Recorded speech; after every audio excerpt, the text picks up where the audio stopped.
chuchoteurs, du livre au cœur.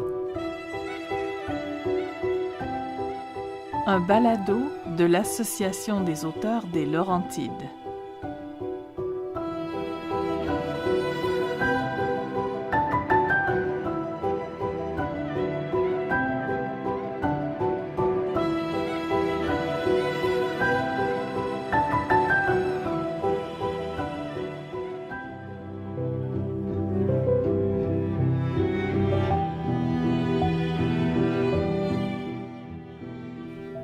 Un bouche à oreille laurentien, histoire de la caravane littéraire lue et relue.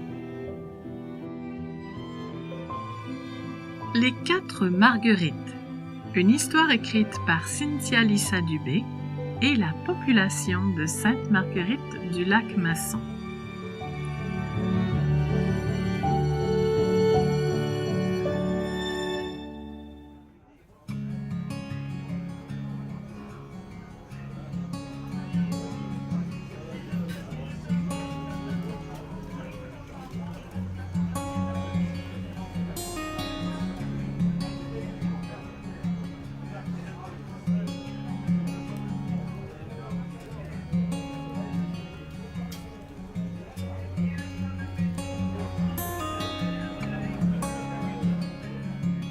Le soleil réchauffe la terrasse du café aux Marguerites, boutique de produits du terroir. Le jeune Albert, que ses amis surnomment affectueusement le camembert parce qu'il raffole du fromage et en met dans tous ses lunchs, se pourlèche les babines à l'idée de savourer une barre glacée végane, ananas et menthe. Il revient de la pêche, qui a été fructueuse. Même s'il doit remettre les crapets soleil à l'eau, il ressent toujours une pointe d'excitation quand une prise mord à l'hameçon. Il a rapporté un beau brochet, conservé au frais dans la glacière laissée sur le perron. Le chalet familial est désormais sa demeure. À l'instar d'Édouard Masson, le fondateur de Sainte-Marguerite du Lac-Masson, le jeune homme de 19 ans a quitté la ville de Terrebonne pour s'établir ici. Albert s'adonne à la planche à pagaie, aux randonnées en bateau et à la baignade sans retenue. Face au choix difficile entre perfectionner ses saltos avant et arrière à l'école de cirque de Montréal comme son grand-père, ou se lancer dans la production de perles d'eau douce comme sa grand-mère, il a opté pour la région des Laurentides où pullulent lacs et rivières avec l'ambition de perfectionner la culture des perles. Albert se sent d'humeur sociable. Il a envie de rencontrer les gens du coin, alors qu'avant, il préférait rester parmi sa famille. Tiens, il irait bien serrer la main de ce client qui joue de la guitare sans façon sur la terrasse. L'homme aux longues jambes croisées, adossé dans une pose détendue, la tête penchée, le regard porté vers le ciel, se laisse bercer par sa propre musique. Sa chevelure grise tombe en cascade sur ses épaules, jusque sur le long de ses bras. « Cool, ta musique, man! » Albert se sent aussitôt ridicule et pressent qu'il n'a pas choisi les bons mots. Mais le guitariste d'allure hippie regarde Albert avec bienveillance et incline la tête en guise de remerciement.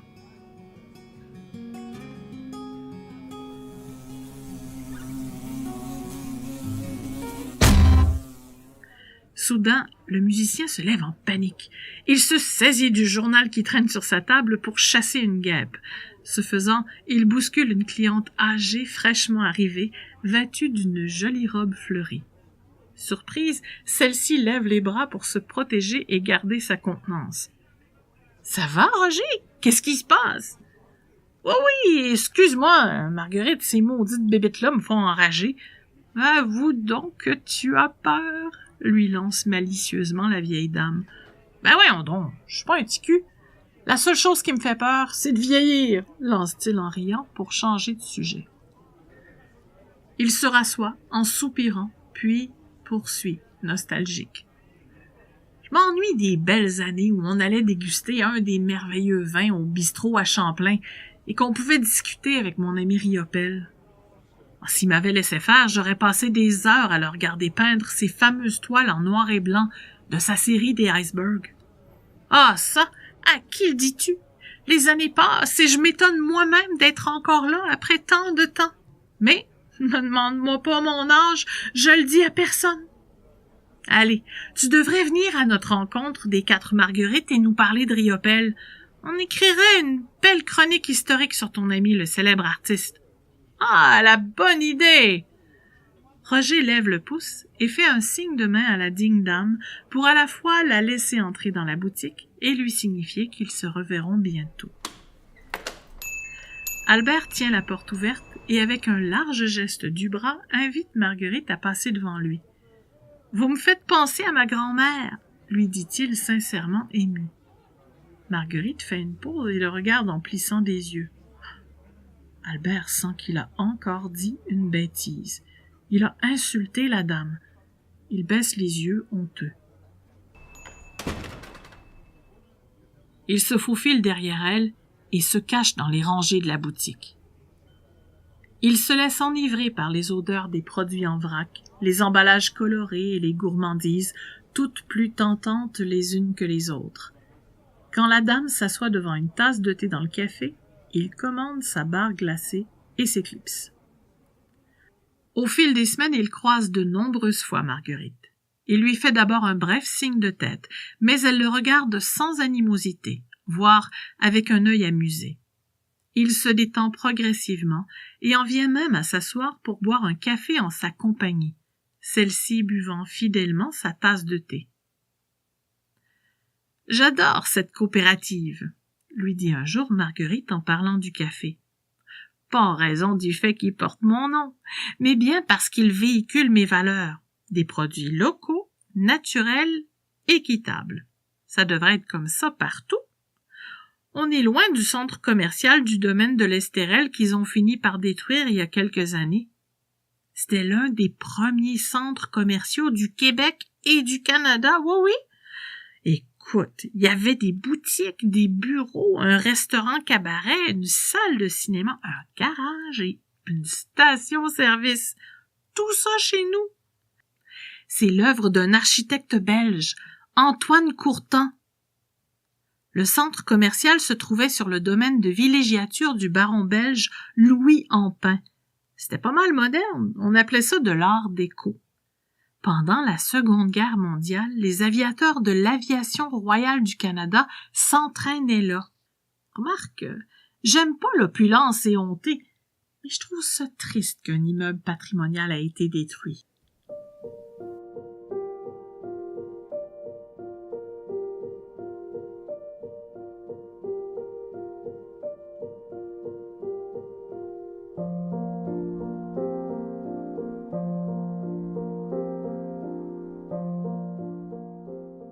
Marguerite se dit musicienne et chanteuse. Elle s'accompagne elle-même au piano. Elle ne l'avoue pas à Albert, mais elle craint d'être oubliée. Alors, elle s'affaire à raconter l'histoire de Sainte Marguerite du Lac-Masson, à transmettre son récit et à bâtir des ponts entre les générations. C'est pour ça qu'elle aime discuter avec Albert. « Il est joli, ton bracelet de perles, » lui fait-elle remarquer. « Il est de ma grand-mère. Un jour, je réussirai à en produire d'aussi belles. » Mais son interlocutrice regarde derrière lui et ne semble déjà plus l'écouter. « Ah, tiens, bonjour Marguerite. Tu nous excuseras, jeune homme, mais c'est la rencontre des 4 Marguerites qui va commencer. On va préparer notre prochaine chronique historique. Ma jeune amie de 50 ans daigne sortir de sa mini-maison écologique et de sa forêt magique pour m'aider dans ma mission. » La nouvelle arrivante porte une longue robe paysanne et un chapeau duquel s'échappe une abondante chevelure grisonnante. Elle ajoute, pour compléter sa présentation, « Je m'intéresse surtout à la nature et à la spiritualité des fleurs. Je prévois d'ailleurs faire une chronique sur l'histoire des fleurs indigènes des Laurentides. Mais l'histoire de ma communauté me semble importante à préserver aussi. » Se tournant vers sa vieille amie, « Tu devineras pas ce qui m'a visité dans mon jardin ce matin? Une couleuvre! J'en étais toute remuée, je suis allée me calmer en faisant du kayak sur la rivière Doncaster. » Albert laisse les deux Marguerite discuter entre elles, sentant qu'il n'a plus sa place en leur compagnie, qu'elles veulent se parler en privé. En passant, il salue Roger, qui joue encore de sa guitare sur la terrasse. Il lui semble que la chevelure grise de l'homme descend désormais jusqu'à sa taille.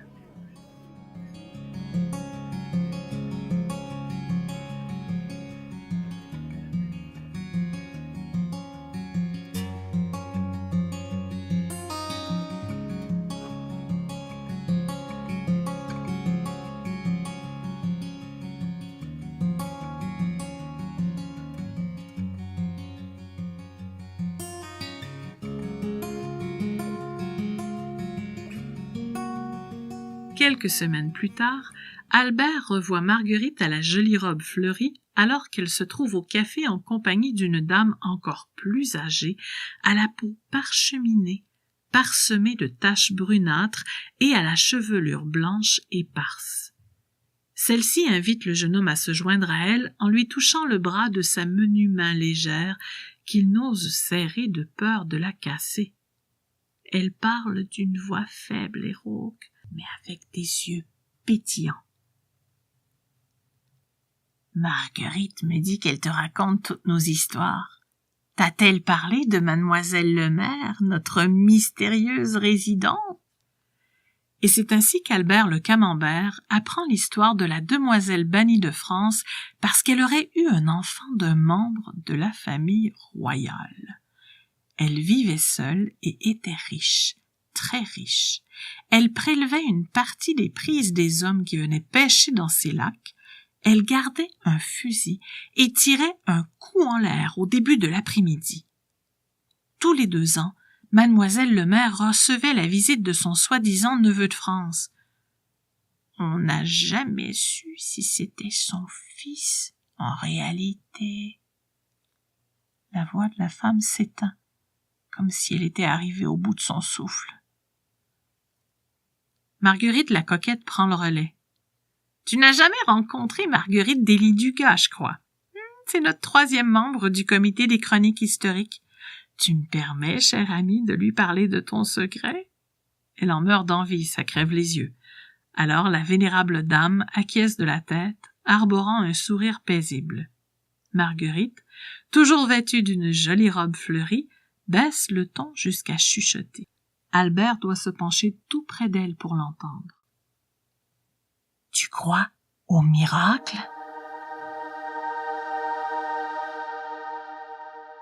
Il ne s'attendait pas à cette question. Il n'ose pas afficher un scepticisme franc. Je sais pas. Mon amie Marguerite, ici présente, est en fait sœur miracle.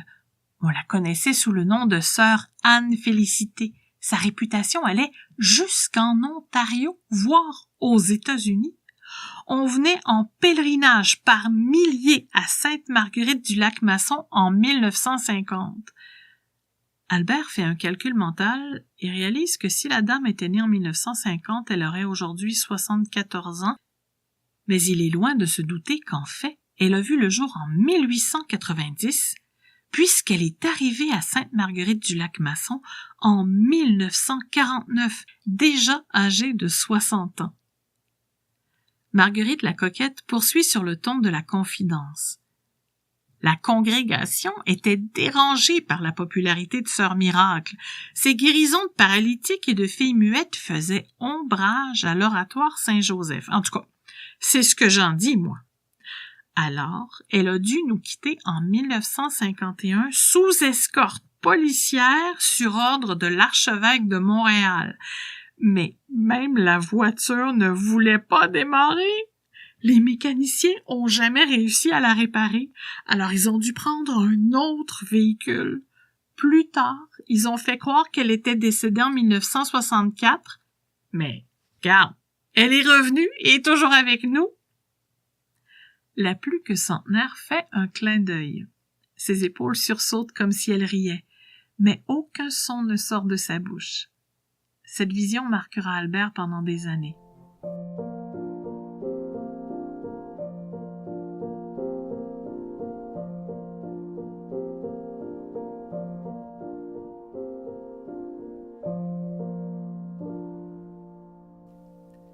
Le temps passe. Albert en perd la notion. Complètement absorbé par sa mission de cultiver des perles, il visite le café de moins en moins souvent et croise sporadiquement son amie Marguerite, chaque fois heureux de constater qu'elle est toujours en vie. Jusqu'au jour où, enfin, il réussit à récolter suffisamment de perles pour en faire un bracelet à lui offrir. Il se rend alors au café avec l'intention exprès de le lui remettre, mais elle ne s'y trouve pas. Et y retourne à plusieurs reprises. La crainte qu'elle ait disparu le tenaille, alors qu'il en revient chaque fois bredouille. Un jour, il la voit, enfin assise en compagnie de la jeune Marguerite et de la plus que centenaire. Tout excité, il oublie qu'elles sont peut-être en plein conciliabule et s'impose à leur table. Il saisit délicatement le poignet de sa vieille amie et y glisse le bracelet, sans commentaire. Celle-ci lève sa main pour admirer le bel objet, les yeux mouillés d'émotion. Et soudain, Albert demande « Mais où est donc la 4e Marguerite ?» «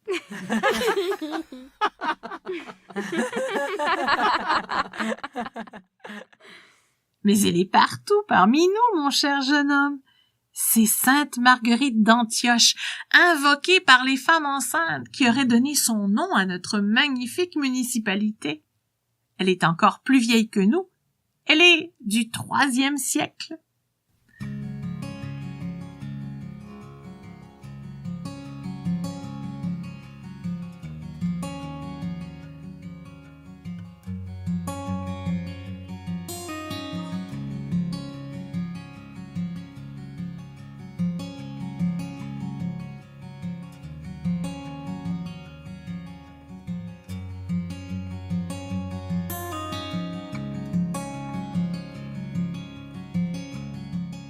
Albert profite de l'après-midi pour écouter encore d'autres histoires de la bouche des Marguerites. Lorsqu'il les laisse, après les avoir embrassées délicatement, il passe à côté de Roger, qui joue encore de la guitare sur la terrasse. Sa chevelure descend maintenant jusqu'à la hauteur de ses cuisses. Il se laisse bercer par sa propre musique en regardant vers le ciel.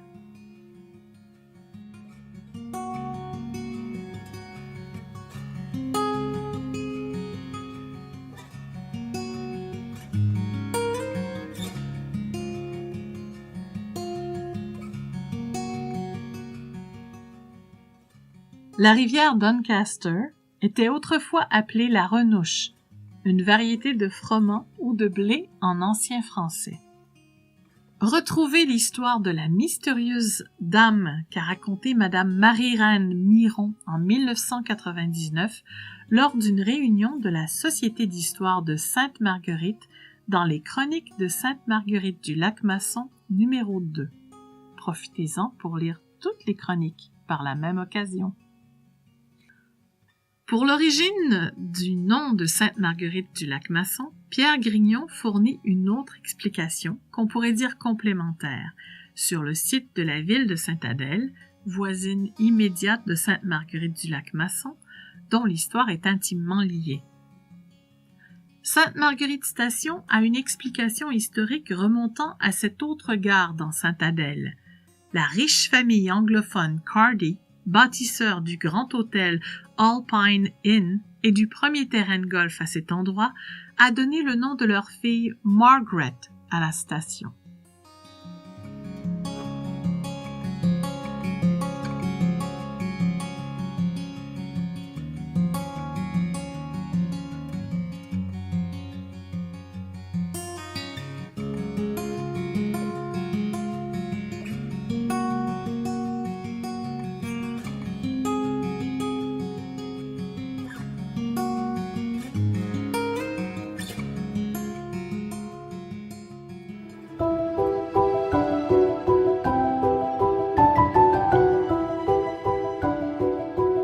Les chuchoteurs du livre au cœur est un balado de l'Association des auteurs des Laurentides.